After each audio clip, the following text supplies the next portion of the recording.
Bien, pasamos al siguiente invitado. Luis Miguel Caya, ex consejero regional de Moquegua, ha venido al estudio. Vamos a hablar hay cuestiones alrededor de Martín Vizcarra que se tienen que definir en los últimos días. ¿Cómo está, doctor? ¿Qué tal? Fabricio, muchas gracias y muy buenos días a todos. Antes de entrar en el tema de Vizcarra, lo de Fiscalía está ardiendo, ¿eh? Es la guerra de las galaxias lo que está pasando ahí adentro. Yo creo, y siempre lo he mencionado, Fabricio, lo que está pasando aquí es que tienes, por un lado, a Patricia Benavides, que está tratando de dar cumplimiento a una disposición de la Junta Nacional de Justicia, y por el otro tienes a Gustavo Gorriti manejando, manipulando a Delia Espinosa para que se aferre al cargo de fiscal de la Nación. El gran responsable de todo este caos que se está generando es el señor Gustavo Gorriti Edingoren. ¿Y por qué? Recuerda que el 27 de enero del 2025, Delia Espinosa, la actual fiscal de la Nación, decide archivar el caso donde se le denuncia justamente a Pablo Sánchez y a Gustavo Gorriti en esa diligencia que realizó el fiscal Ruruch. Recuerda, cuando Gustavo Gorriti llama al fiscal de la Nación para suspender la diligencia del fiscal Ruruch. Si Patricia Benavides ingresa como fiscal de la Nación, que no te quede duda que como corresponde debe de reaperturarse ese caso. Debe de continuarse con las investigaciones y seguramente determinar... Por la llamadita que le hizo a Pablo Sánchez. Y seguramente determinar la responsabilidad de Pablo Sánchez y de Gustavo Gorriti. Pero además de eso, recuerda también que hemos denunciado al señor Gustavo Gorriti, a Bela Barba y a José Domingo Pérez por el delito de cohecho, por haberle hecho este cerco criminal al señor Alan García y haber sacado ventaja de ello. El señor Villanueva ha dicho claramente que el señor Gorriti llamó a en ese momento fiscal de la Nación, Zoraida Ábalos, para que mantengan el cargo al señor Bela Barba. Y le dijo Bela Barba, tengo que cobrarle el favor que le hice a Gorriti. Entonces, también, si ingresa Patricia Benavides, el señor Gustavo Gorriti, el señor Bela Barba y el señor José Domingo Pérez tendrán que entregar sus equipos informáticos, se les tendrá que requerir el levantamiento del secreto de comunicaciones que hasta ahorita, hasta estos momentos, Fabricio, ha pasado más de un año de la denuncia que nosotros hemos hecho y el fiscal Chinchay no se ha atrevido a solicitar o a requerir el levantamiento del secreto de comunicaciones de los investigados y de los denunciados e investigados Bela Barba, José Domingo Pérez y Gustavo Gorriti. Entonces, cuando usted ve esto, cuando usted escucha esto, evidentemente usted va a entender por qué la marioneta, como lo ha llamado López Aliaga, Delia Espinosa, la marioneta de Gustavo Gorriti, se aferra al cargo de fiscal de la Nación. Porque evidentemente su jefe, su patrón, Gustavo Gorriti, sería evidentemente el que pierda en esta situación de pugna de poder, como tú lo llamas, pero donde evidentemente tiene mucho que perder IDL y el señor Gustavo Gorriti de Edingoren.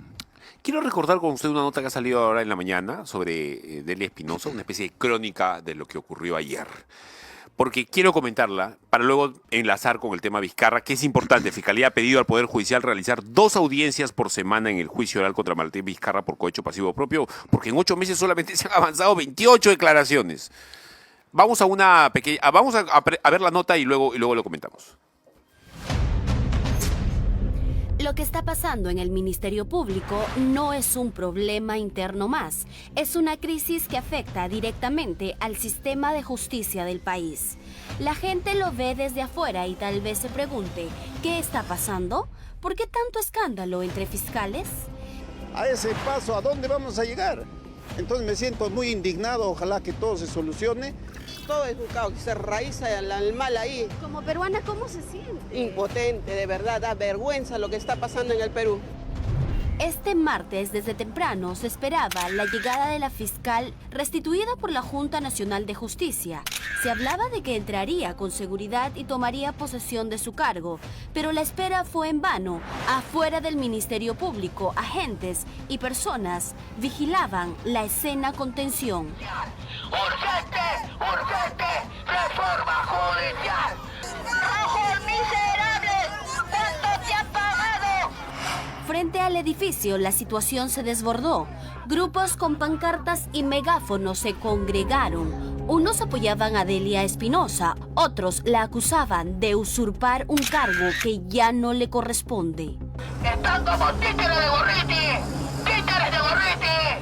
Delia Espinosa, el pueblo te respalda. ¡Atrás, atrás, atrás! ¡Delia incapaz! ¡Atrás, atrás, atrás! ¡Delia incapaz! De pronto la luz se fue, se anunció que el sistema no funcionaba y las atenciones se suspendían. ¿Falla técnica o sabotaje? Los medios llegaron para cubrir lo que ya se sentía como un momento histórico.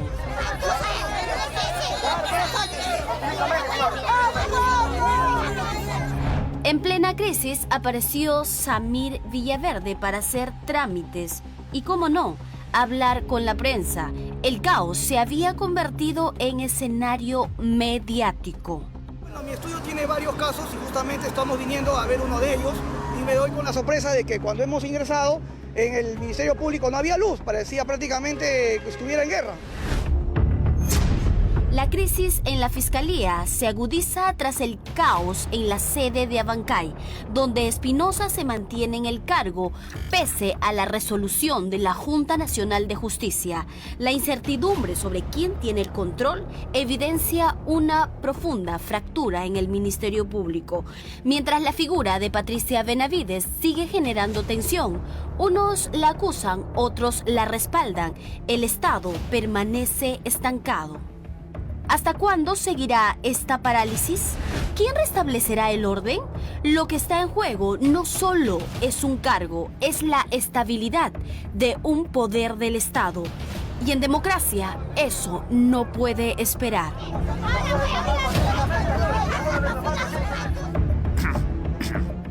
Se fue la luz ayer, Cristina doctor. Barreto. Se fue la luz ayer. Fabricio, eso no es casualidad. El hecho de que alguien haya bajado la palanca del Ministerio Público tiene mucho que ver. Yo espero de que algunas cadenas de custodia no se hayan visto alterados con este apagón. ¿Qué significa cadenas de fortuito. custodia? Documentos. Documentos, equipos informáticos. Cosas que están lacradas. Recuerda que hay un celular que nadie quiere abrirlo. ¿Cuál es? El del asistente de Salas Arenas. ¿Recuerda? Este celular que todos dicen que es una caja de Pandora, hasta el momento nadie se ha atrevido a hacer la diligencia. ¿Cuál es el caso en cuestión? Recuerda que aquí justamente se está señalando que el asistente del juez Salas Arenas, expresidente del Jurado Nacional de Elecciones, tenía vínculos con los fiscales y también con Gustavo Gorriti para manejar, para manipular las elecciones en el 2016, en el 2021, perdón. Recuerda, Fabricio, de que tenemos tenemos también casos emblemáticos dentro del Ministerio Público, el caso de los intocables de la corrupción del señor Martín Vizcarra Cornejo. Perdón, Cristian, clip de lo que acaba de decir de Gustavo, de Salas Arenas y de su asistente. Y aquí, Fabricio, creo yo de que lo que se está buscando es mantener a una organización criminal en el Ministerio Público. Es que parece, me da la impresión, huele a eso. O sea, me da la impresión, es una opinión, obviamente estamos opinando, acá no estamos afirmando nada, Gustavo, no te me apeligres, que simplemente es una opinión, pero da la impresión de que se han organizado, están muy bien organizados, con brazos de diferentes tipos, tienen hasta periodistas vinculados. Brazo legal. Tienes ahí al señor, que es abogado de la señora Marita Barreto, que sale a opinar inmediatamente. Uh-huh. Tienes al señor Azabache, Sí. que no solamente es abogado de las empresas que tienen vínculos con la corrupta Odebrecht, sino también que es pareja de una de las asesoras de la señora Delia Espinosa. Exacto. Entonces, el brazo legal tienes también al señor Carlos Rivera y otros abogados más de IDL que salen pues a despotricar contra la resolución, contra la decisión de la Junta Nacional de Justicia. Ahí tienes el brazo legal. El brazo comunicacional, Rosa María Palacios, IDL, reporteros, No, y todos los periodistas que todos- como corifeos están saliendo a defender esto. ¿Ah? y todos los periodistas cercanos al señor Gorriti. Tienes en la cabeza, en la cúspide de esta organización criminal, que se podría estar, como tú dices, es una opinión que estamos dando, tienes como cúspide en esa organización criminal al señor Gustavo Gorriti, que está utilizando a la Fiscalía, y siempre lo hemos dicho, que utiliza al Ministerio Público como un instrumento para liquidar, lapidar a los enemigos políticos y ayudar a mis amigos. Caso Susana Villarán, caso Martín Vizcarra, que son los protegidos, que gozan de la inmunidad del Ministerio Público, frente a los enemigos políticos que ya conocemos, que les ha caído todo el peso de la ley. Entonces, esa organización criminal que hoy estaría en el Ministerio Público, evidentemente está viendo perder ya el último brazo que le queda, porque perdieron el manejo, el dominio en el Tribunal Constitucional, perdieron el manejo, el dominio en la Junta Nacional de Justicia, y están arrinconados en la única herramienta que tienen para seguir dañando al país, para seguir atentando contra los enemigos, que ellos consideran sus enemigos. Y por eso es de que la importancia de que Delia Espinosa se aferra con uñas y dientes al sillón de fiscal de la Nación, Fabricio. Esperemos que en algún momento pueda intervenir. Yo he indicado y he señalado claramente que el procurador de la Junta Nacional de Justicia debe de exigir y debe de denunciar a todos los fiscales supremos que se están absteniendo de cumplir el mandato del superior Ajá. de la Junta Nacional de Justicia. Es Aquí verdad. el llamado al procurador de la Junta Nacional de Justicia que denuncie por desobediencia y desacato a la autoridad a los fiscales supremos. Y él, el procurador, me refiero, de la Junta Nacional de Justicia, debe de requerir, inclusive con la fuerza pública, que den cumplimiento a lo señalado y mandatado por la Junta Nacional de Justicia. Pasando a otro tema, doctor. La Fiscalía le ha pedido al Poder Judicial realizar 2 audiencias por semana en el juicio oral contra Martín Vizcarra por cohecho pasivo propio. Me va a decir usted básicamente por qué casos son. Creo que es por Lomas de Hilo, Lomas de Hilo y el por Hospital el hospital Regional de Moquegua. Lo que pasa es que en 8 meses, doctor, solamente se han avanzado 28 declaraciones, con una serie de excusas de parte de la defensa del señor Vizcarra, médicas sobre todo, que han terminado dilatando el proceso. Y esto es preocupante, doctor, porque el impedimento de salida del país del buen Lagarto vence el 4 de julio. Y la pregunta es si el Poder Judicial va a terminar dándole salida libre a este señor. Incluso hay un fiscal adjunto, entiendo que se llama Castañeda, Osías Castañeda, que ha alertado que ya pasaron más de, ¿cuánto? 3 meses, 4 meses, solamente con testigos así satelitales. A ver, no con los testigos clave, que tienen que haber hablado y que todavía no han hablado. Es decir, me da la impresión que al 4 de julio no vamos a llegar con las cosas definidas y que el señor se va a poder ir del país fácilmente. Hablo de Vizcarra.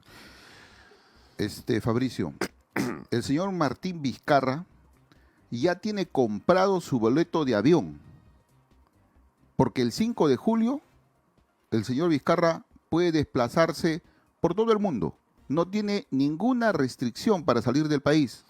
Y yo te aseguro de que Martín Vizcarra ya tiene comprado su boleto de avión para irse Para picárselas. del Perú, para correr de la justicia. Mira, en este requerimiento que ha hecho el fiscal Castañeda, ha señalado claramente y le está diciendo al Poder Judicial, yo, Ministerio Público, con 33 testigos, entre testimonios y peritos, me he demorado 2 meses y 23 días. La defensa del señor Vizcarra, con 18 testimonios, a la fecha, ha demorado 4 meses y 23 días. Y todavía no termina, porque el perito contable que tenía que presentarse hace 2 días, este lunes, ha presentado un certificado médico y ha señalado de que por temas de salud no puede estar presente. Entonces la estrategia de la defensa es la de dilatar el proceso lo más que se pueda. Entonces yo me pregunto, si yo soy el investigado, ¿por qué dilato tanto un proceso? La respuesta es porque yo me siento culpable y porque sé claramente que frente a todos los elementos probatorios que se han expuesto en este proceso penal, evidentemente la responsabilidad penal es fácil de demostrar. A ver, chicos, el impedimento de salida del país de Martín Vizcarra, obviamente, vence el 4 de julio y el Poder Judicial le va a dar vía libre, esa es la pregunta. Y Luis Miguel Caya es abogado penalista, por supuesto, está con nosotros aquí en el set. 11:51, nos quedan un par de minutos. ¿Con qué reflexión nos quedamos al final de esta posibilidad de que el lagarto termine fugándose? A mí me da la impresión de que sí. ¿Con qué nos quedamos, doctor? Que no te quede la menor duda, Fabricio, de que Martín Vizcarra va a salir del país el 5 de julio, que es un día después que vence este impedimento de salida del país. Pero yo lamento mucho que este Poder Judicial ha demorado en exceso los juicios, las audiencias dentro del juicio del señor Vizcarra. Existe una sentencia del Tribunal Constitucional en el expediente 84-2024 que da cuenta y señala justamente en sus considerandos 56, 57 y 58, que en los casos de los expresidentes de la República debe de darse prioridad dentro de lo posible del marco legal. En el caso del señor Vizcarra, se ha dado una audiencia por semana, una, cada 7 días. Pero en otros casos, Castillo Terrones, vemos de que las audiencias son inclusive diarias. Sí, claro. ¿Y por qué en el caso del señor Vizcarra tenemos una audiencia por semana? ¿Por qué? Se ha aludido a la carga procesal. Oiga, pero ¿no hay otros juzgados que puedan de repente realizar este trámite? Lo que está pidiendo hoy por hoy el Ministerio Público es que se hagan 2 audiencias por semana, por lo menos. Pero lo que nosotros pedimos y exigimos es que se haga una diaria. Bueno, como pasa con una Castillo, diaria, pues, ¿no? como pasa con el señor Castillo. Ahora, no me vengan a decir, oiga, señor, eso no puede ser aplicado porque los delitos que están en el juicio corresponden a delitos que cometió como presidente regional. Ah, entonces tampoco debería ir a Barbadillo cuando sea sentenciado. Entonces ese señor hay que mandarlo a Chayapalca para que sea un ejemplo como yo lo he exigido y lo he pedido. Porque si van a decir, no, para que sea el juicio no fue presidente de la República. Interesante. Oiga, el razonamiento está bien. Tenemos bien, que sí. ser coherentes en todo. Si lo estás juzgando como un civil más, un común, no como presidente de la República, cuando sea sentenciado, que se vaya a la cárcel puna. común. Que se vaya a la puna, que se vaya a una cárcel común con los picachos y con la puna. Y ejemplarmente a Chayapalca. Exacto, a comer frío allá. Porque Muy bien. ese señor, discúlpame Fabricio, y que me disculpen los hermanos que nos están escuchando, tiene que pagar la muerte de más de 220,000 peruanos y peruanas que perdieron la vida por los negocios de Martín Vizcarra Cornejo. Y yo puedo entender que puede haber sido incluso una negligencia, una tontería mayúscula. No, lo hizo mientras él estaba vacunándose en secreto y todo indica transando coimas para comprar unas vacunas que no servían ni siquiera para hacer una limonada. Y que la Organización Mundial de la Salud ya había dicho, oye, eso es agua, eso es manzanilla, esa es agua tintada de amarillo. No sirve. Eso no sirve, sí, claro. No. Y ese señor está acusado de haber chapado dinero, transado con una empresa china para comprar algo que no servía. En medio de lo que la gente se estaba muriendo, eso no tiene nombre. Fabricio, y nadie investiga eso. Nadie exige al Ministerio Público que investigue esa situación. No tiene nombre. Bien. Por eso, evidentemente, se tiene que sacar a esa organización criminal que creo yo está hoy en el poder del Ministerio Público.